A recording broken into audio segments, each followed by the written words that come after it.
So what is an outlier? Tell me again there, Colin. A numerical value that is excessive to high or low. A numeric value that is excessively high or low for the data. That's a pretty good generalization of what an outlier is, absolutely. Now, I know that I left you on a cliffhanger yesterday. Did you lose some sleep last night wondering what a true outlier was? I lost so much sleep. So much, I'm so sorry.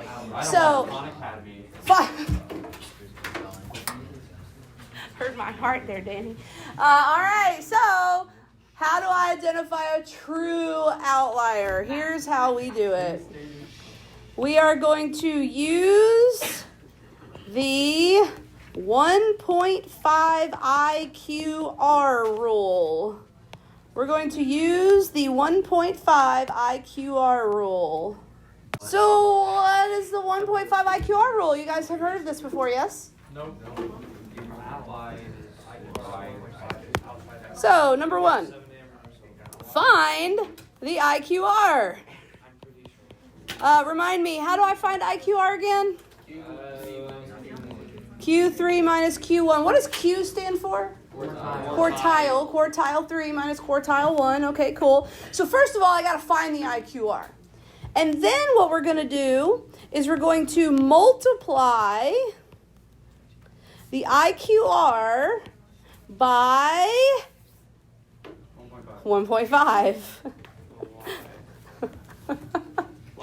I will show you visually why in a minute, but the real reason why is because some really smart statistician said 1.5 sounds about right. I will tell you that if you Google something about like finding a true outlier, some people will use 1.75, some people will use 1.25. The most accepted thing is 1.5, but you can actually, some people do different things. Okay. So we're going to multiply the IQR by 1.5. I'll show you visually in just a second what that basically does. Then here's what you're going to do. You're going to have a low outlier for any number that is less than Q1 minus that 1.5 IQR value. Any number that is less than 1.5 IQR subtracted from Q1, that number would be considered a low outlier. So if I take Q1, subtract 1.5 IQR, anything less than that is a low outlier. What about a high outlier? Higher than what?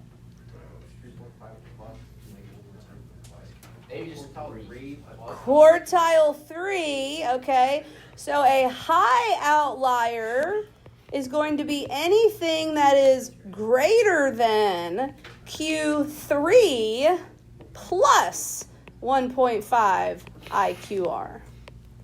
This is how I can tell if I have an outlier. A real one. Mathematical. Yeah. All right, let me show you guys a picture that will kind of put this in perspective for you. So let's say this is my box. Okay, it's a very nice symmetrical box here. Obviously, from the left side to the right side, this is the IQR, obviously. Now, if I take the width of that box, okay, which is the IQR, and I go 1 IQR, so one box, plus half of another box. That's going 1.5 IQRs away from the box. So basically, if I take that box, whatever the width is of the box, and I go 1 box, would you say that's about 1-ish? Is that about how far it is? There you go. So there's 1, and then half of it, there's 1.5. Anything lower than this, these are going to be low outliers. So 1 IQR and then half of an IQR. That's basically what we're doing when we are doing 1.5 times IQR. and subtracting it from Q1. Then we do it on the other side as well. We basically say, okay, 1 IQR, so that's about the width of the box, and then half of the box, there's about half of an IQR, and anything outside of that would be a high outlier. So that's kind of visually speaking what we're doing, okay? Yes? What if it's inside? If it's inside of that, then it's not considered an outlier. Yep. So, and again, those are not the whiskers per se. That's just like 1 IQR and then half of an IQR. That would be my low outlier, and that would be my high outlier. Cool? Cool, let's do it. Let's do an example. Don't you guys like examples? Examples are fun. Here are the data on the number of goals scored in 15 games played by the 2016 U.S. women's soccer team. We need to calculate the 5-number summary and the IQR. What should I do first? So you can find the QR. Wait. We have to order them, right? Oh yeah, order. Yeah. Let's put them in order. I don't like that. Did I say something wrong with that? No, you. What did you say? He said put them in order. Oh, did you say that? He did say that. I'm sorry. I'm so confused. Do we put them in order or not? Yeah, Oh, okay. we're putting them in order. I'm confused because I didn't hear you say that. All right, so we're putting the data in order. Lowest to highest. I did hear, I think Andrew said it. You could put these in your calculator and get the minimum Q1, the median Q3, and the maximum. And going forward in the future, I will allow you guys to do that. I do want you guys to visually draw this one out, this one and the next one. And there's a reason for that. I'll tell you why when we get to it. But for now, if you will, list them in numeric order and then find your 5-number summary with that list.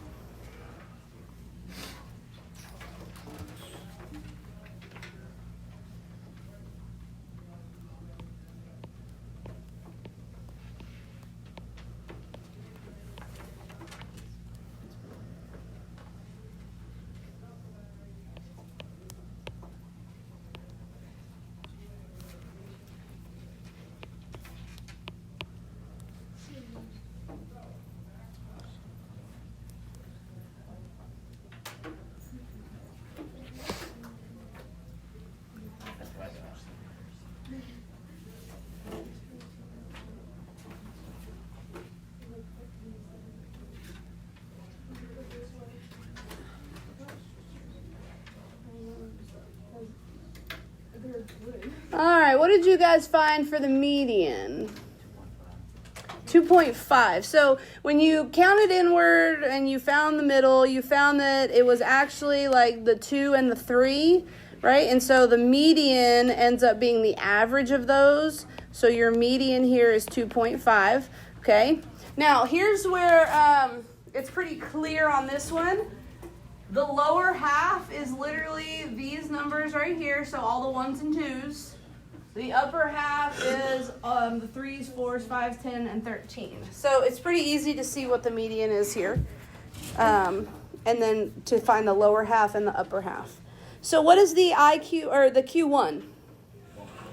Sorry, yeah, the Q1. That's 1.5. It's between the 1 and the 2. Again, I would just average them, and I get 1.5. And then what is the median of the upper half? 5, so that's Q3. And then our minimum is 1, and our maximum is 13. So, what is the 5-number summary?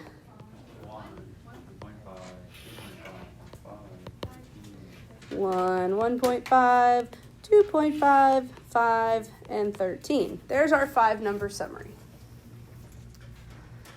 And what percent of the data is from 1 to 1.5? 25% of the data. Whee! And 25% of the data is here, 4 out of 16. And 4 out of 16 data values are between the median and Q3, and 4 out of 16 data values are from the Q3 up to the max. And how do you find the IQR? IQR is just Q3 minus Q1. I take 5, subtract 1.5, and what is the value of the IQR? 3.5. Very good. Do you guys have any questions about that? What? How did, on the right side we do Q3 5? Why is it in the middle of each 5? Oh, it's probably 5.5. So if I do the 3 and the 13, the 3 and the 10, the 4 and the 5, then I'm down to these two 5s. And if I average 5 and 5, I still just get 5. If you average 1 and 2, Yeah, what is the average of 1 and 2? I guess it's 1.5. So, yeah, so 1 plus 2 is 3, and 3 divided by 2 is 1.5. Is that how you do it? Yeah, it's just the average of the two numbers. Yep. All right, now we're going to see if there's a true outlier. Is there a true outlier or not? So I'm going to take Q1, and I'm going to subtract 1.5 IQR. Yes? This is like about the other one, but how do we know each 25% if the number of values isn't divisible? Yes. Then you'll see it on the next. You'll see it on the next one. Yep, because the next one is different. Yep. All right. So Q1. What is Q1? 1.5. 1.5 minus. Okay. Now I'm going to subtract the 1.5 times the IQR. And what is the 1.5? What is the IQR? 3.5. Okay. So 1.5 minus. What is 1.5 times 3.5? 5.25. Now, I kind of have bad news for you guys. This number right here, this 1.5 IQR number, I don't have like a fancy name for it. It's just the 1.5 IQR number. Like, it doesn't have like a specific name. It's not George or something. You can call it George. I don't know if it'll answer. But 1.5 times the IQR is just what it is. So that's kind of what we call it. It's just the 1.5 IQR number. All right, so 1.5 minus 5.25. What do you get when you take 1.5 subtract 5.25? Negative 3.75. Negative 3.75. Do we have any numbers in our data that is less than that? Well, then there are no lower outliers. Woohoo! And now we're going to go the other side. We're going to take Q3, and we're going to add 1.5 IQR. And so Q3, we found that was 5. And then we're going to add 5.25. Again, I already know that number because I just found it a minute ago. It's the 1.5 IQR number, 5.25. So I can just use that number. And what is 5 plus 5.25? 10.25. Do we have any numbers in our data that is bigger than 10.25? So 13 is an upper outlier.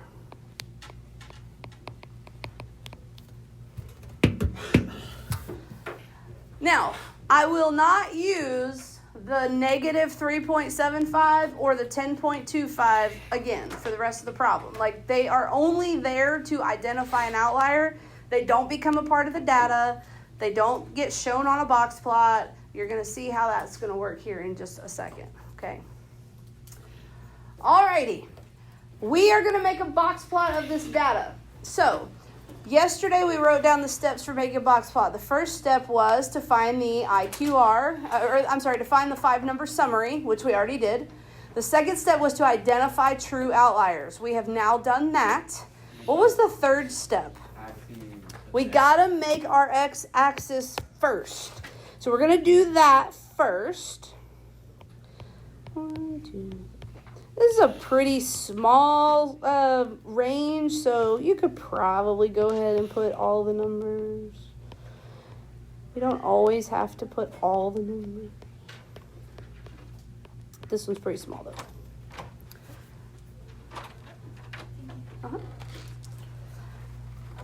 So we've got our x-axis.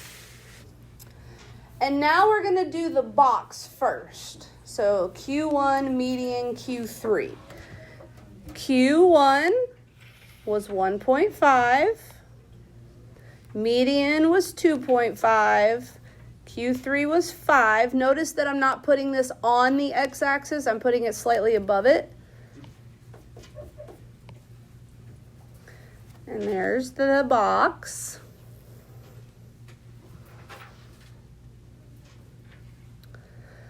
Now the next step is to draw our whiskers to the highest and lowest non-outlier value. Now, for our lower whisker, we're just going to the minimum because there's no lower outlier. So we're just going to go right over here to 1, and then that's our lower whisker. That one's the easy one. There's no lower outlier, so we just draw the whisker to the minimum. But what about the right side?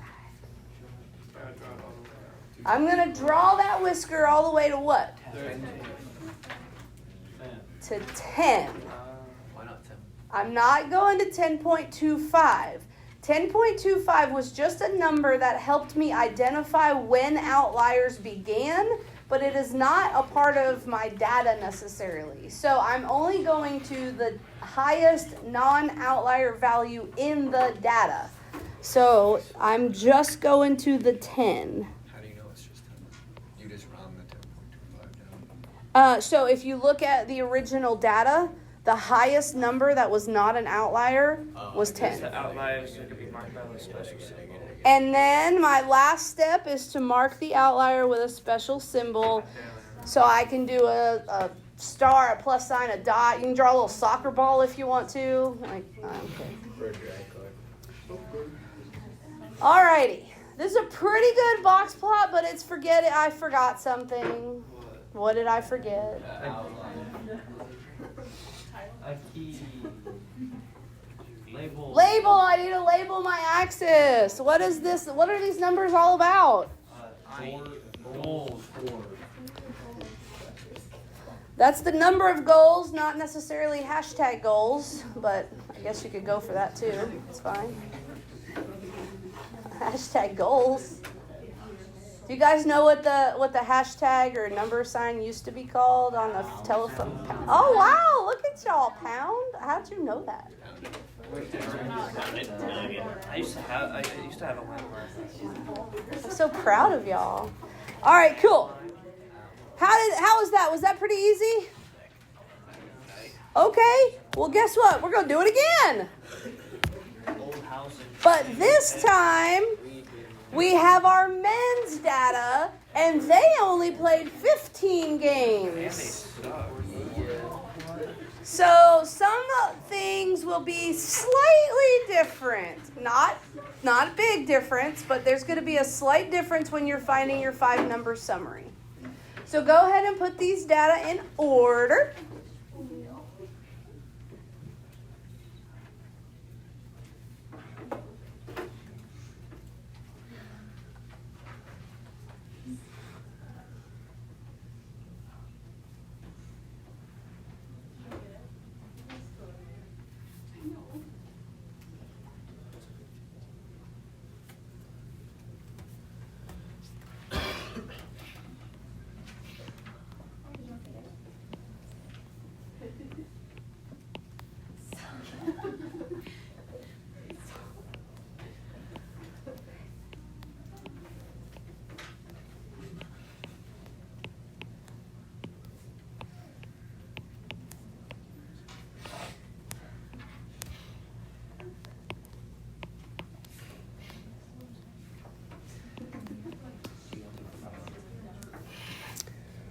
Okay.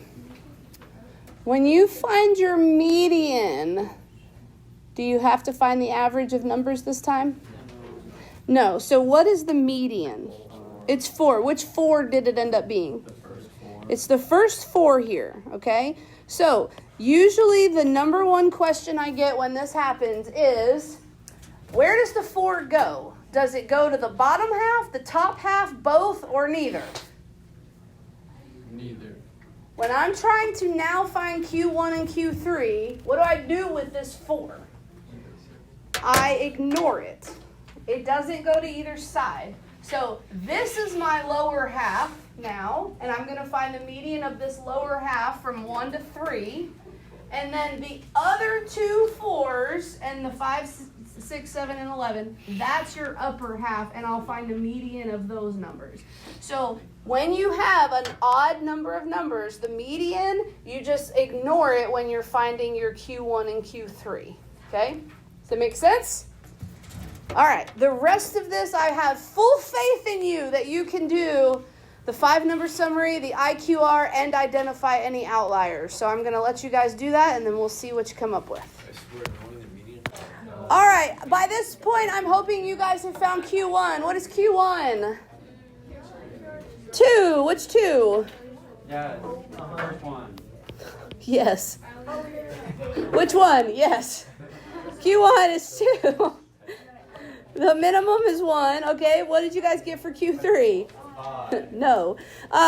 Which 5? Second one. All right, so there's Q3. And then here's your maximum. All right, cool. What'd you guys get for your IQR? 3. Q3 minus Q1 is simply 5 minus 2, which is simply 3. Okay? Huh? What'd you say? Okay, let's go, Colin. All right, good. Does anyone have any questions about this part of the problem? Perfect. Did you guys find any outliers? Yes. Oh, no, there's an outlier? Lock me up. Wow. How dare we? So, let's see. First of all, we're going to check the lower outlier, Q1 minus 1.5 IQR. Q1, you guys told me was 2. I'm going to subtract 1.5 times the IQR, which was 3. And so 2, what is 1.5 times 3? It's like 4.5 or something. It's like something around 4.5. And then what is 2 minus 4.5? Negative 2.5. Obviously, we don't have any data less than that. Like, we didn't score negative goals. Okay, that would be silly.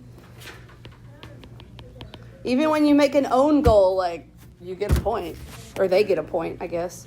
All right, cool. So, Q3 plus 1.5 IQR.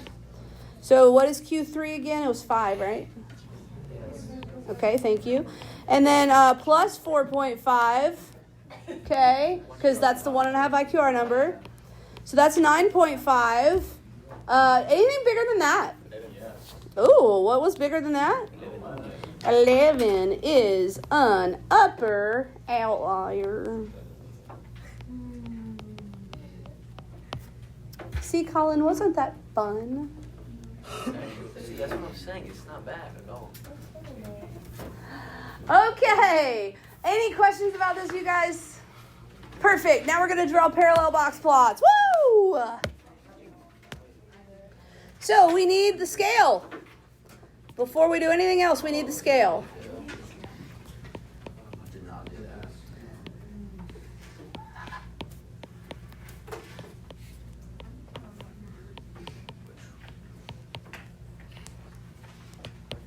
Okay. So we have our scale. Obviously, we already made the female one a minute ago, but we're just going to redo it on here so that we can have parallel box plots. And it went up to 10, and we had a 13. That's not 10.25. That's that. Okay, cool. It only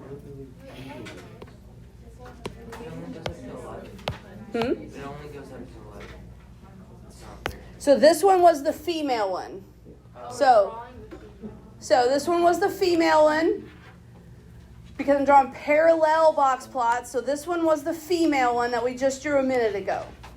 Now I'm going to draw on top of that one, not like on top of, but like above. I'm going to draw the male one. So again, start with Q1, median, and Q3.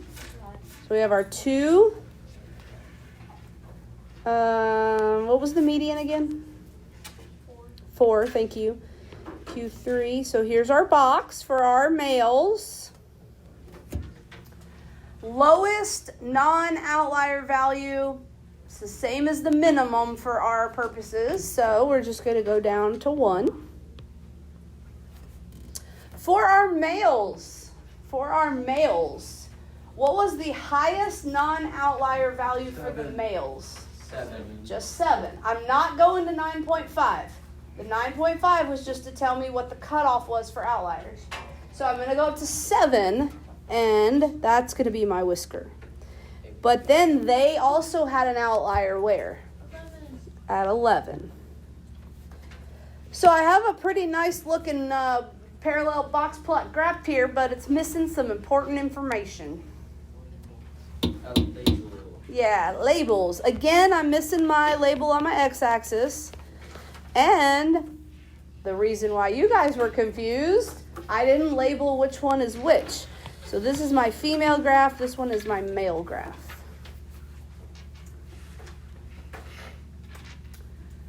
What questions do y'all have about box plots, outliers, or parallel box plots? Okie doke. Let's talk about shape for just 2 seconds. What would you say the shape is of the female's distribution? Yeah, it's skewed to the right. Okay, what about the males? Skewed right. It's more symmetric with an So yeah, like if I think about the peak being kind of where the median is, yeah, I mean there is one outlier, but other than that one outlier, it's fairly symmetric other than just that one little outlier. So what you're going to do now is you're going to compare the distributions. What does that mean? You have to say both. You got to compare, link them using SOX. What does SOX stand for? Perfect. So we kind of just did the shape together. So the female distribution is right skewed, however the male's is more symmetric.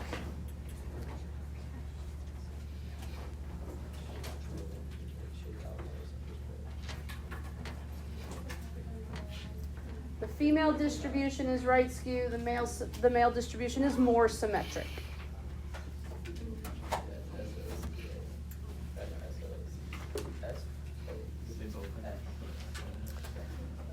Alrighty. Outlier. What do y'all think? They both have a higher outlier. Perfect. Both have a high outlier. Whee! That's not so hard. Easy, right?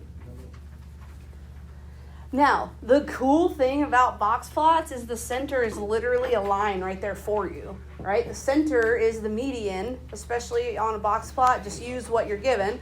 I don't have any idea where the mean is on this data. So use the median for your center. So what would you guys say about center for this? How would you compare They're center? relatively the same. No, Wait, never mind. I'm looking at the wrong. The males higher. The male center is higher than the female center. The male's center, or you could say the male's median, is higher than the female's median.